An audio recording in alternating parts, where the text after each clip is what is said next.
Here I am at Computex 2025. Let's keep going with Tech Asia's coverage of the expo. I'm here at the Techno booth. It's one of the biggest players in the mobile space, and they're also launching into their own ecosystem. So on top of developing smartphones, they started developing tablets and laptops. This thin and light model is actually quite surprising by how light it feels. It really just doesn't feel like a laptop. It feels like a toy. But you know, it's fully functional. It's got an Intel Core Ultra processor inside of it, and it's got a pretty nice screen. With other devices like the smart glasses, you can synchronize it and have it take the pictures that you have just taken. On top of that, you can do live translation between lots of different languages, so I can speak in French, and the person who's wearing these glasses will have a live feed that they can read in front of their faces. This integration between Techno's devices, and this is something that you see in other ecosystems like Samsung's, like Apple's, like Huawei's. It allows you to transfer files, to share screens. So if you have a tablet and a laptop, it makes no sense for you not to be able to extend it wirelessly between these two devices, and that's what they allow you to do. They also have their AI software that allows you to record a meeting, for example, and if you need to summarize a meeting while you're offline, well, having that directly integrated into your application without having to go online is actually something that's super useful. Watch out for Techno, because you might see them coming out in your market, and you might want to consider buying one.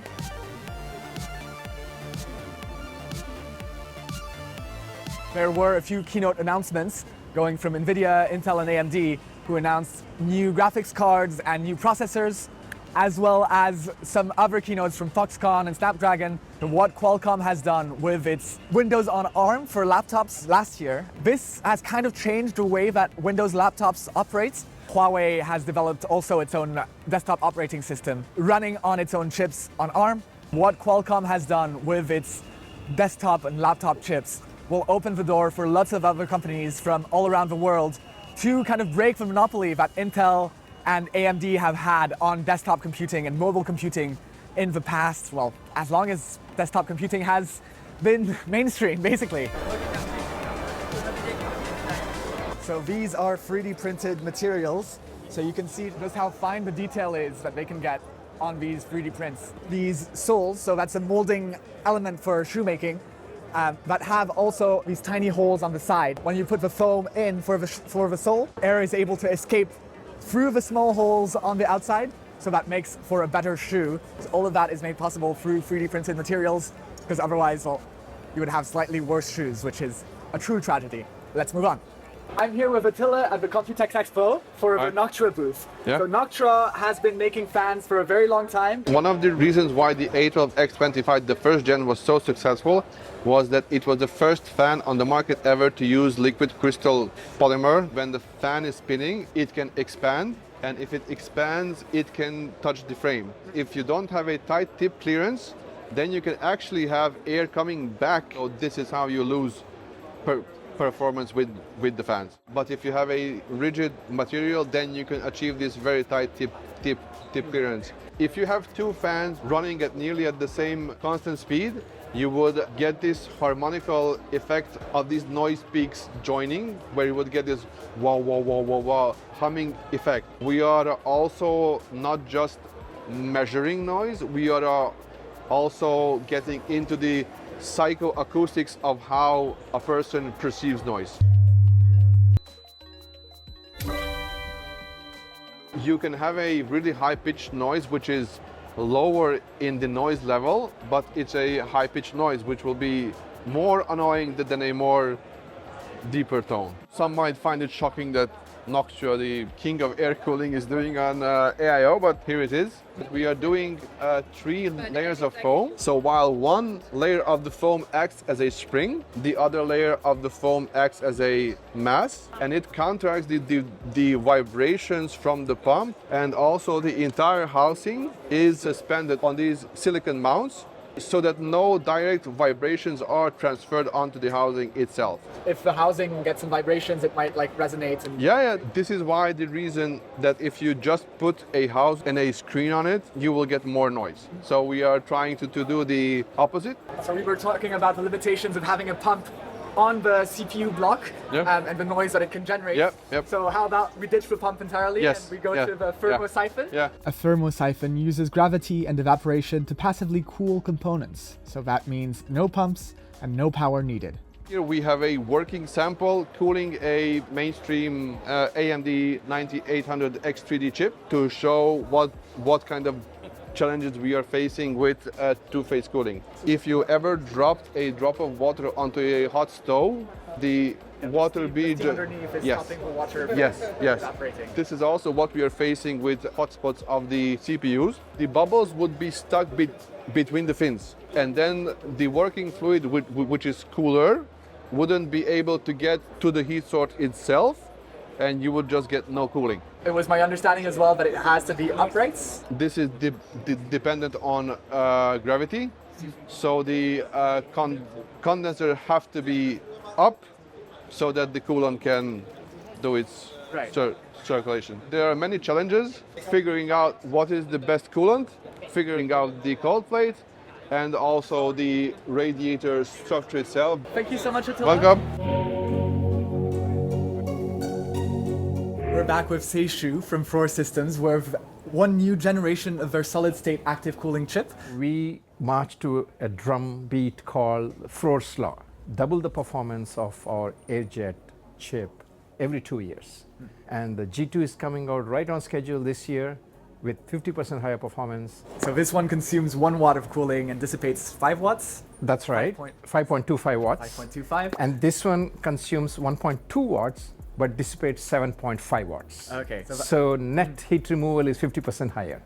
So that's what we were talking about last time in our last interview, that this kind of increase in performance is only possible with this kind of technology, because regular fans, they've been optimized all the way through. Like there's no way you're getting 20% or like 50% extra performance out of a fan of the same format. It's also slightly thinner at 2.5 millimeters, so it can go into even thinner devices. We can double the performance by replacing the fans with air jets at the same acoustic noise level. I'm hearing it slightly higher pitch.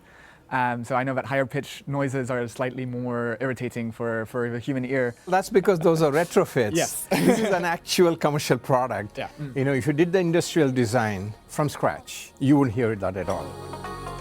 When you're transferring a lot of files, let's say you're on a professional set, more professional than my set, you want the transfer from your camera's memory to your storage to be as fast as possible, because sometimes it can be the bottleneck when you're shooting. So what Iodine has created is an actively cooled SSD. They've been able to include 2 air jets into this product. They have doubled the thermal envelope, and as a result, it never throttles. You can continue to write or read from this device at the full 3 gigabytes per second data throughput. If it is passively cooled, because of thermal limitations, it very quickly drops to 1 gigabyte per second. What you can do is, because we have very high back pressure, the inlets and exit vents can be covered with waterproof and dustproof filters. They reduce any noise that escapes from the device. So here we have the AMD Versal system that, as you might be able to hear, is quite loud. When we turn this off, this one has been running the whole time. So here, let me find the switch. The processor consumes 60 watts of heat. And so you need a thermal system that can remove 60 watts of heat for it to continue to work at a sustained level. In an industrial setting. In an industrial setting. And so far what they've been doing is using this noisy fan. It's not dustproof, it's not waterproof, it makes a lot of noise. Okay. So we are able to solve all of those problems by replacing the fan with AirJet Pack.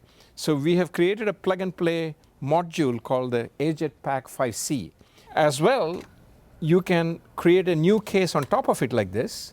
So when you put this on, this is dustproof and water resistant. So this one is running, and actually if I take my microphone, you might just barely be able to hear. Yeah, so it's very, very quiet. Needless to say, I'm quite excited to see what's going to happen in the next 2 years and for next year, when you're gonna once again double the performance. Fingers crossed. 50% every year. Let's say. All right, Seishu, thank you so much. Thank you very much. Let's move on to the next booth. One of my favorite things in the world are anechoic chambers, and well, this isn't anechoic, but it's close enough that I really like it. So this is a Wi-Fi testing system from Allion. It allows you to plug in routers for testing in new standards, like for example, Wi-Fi 7.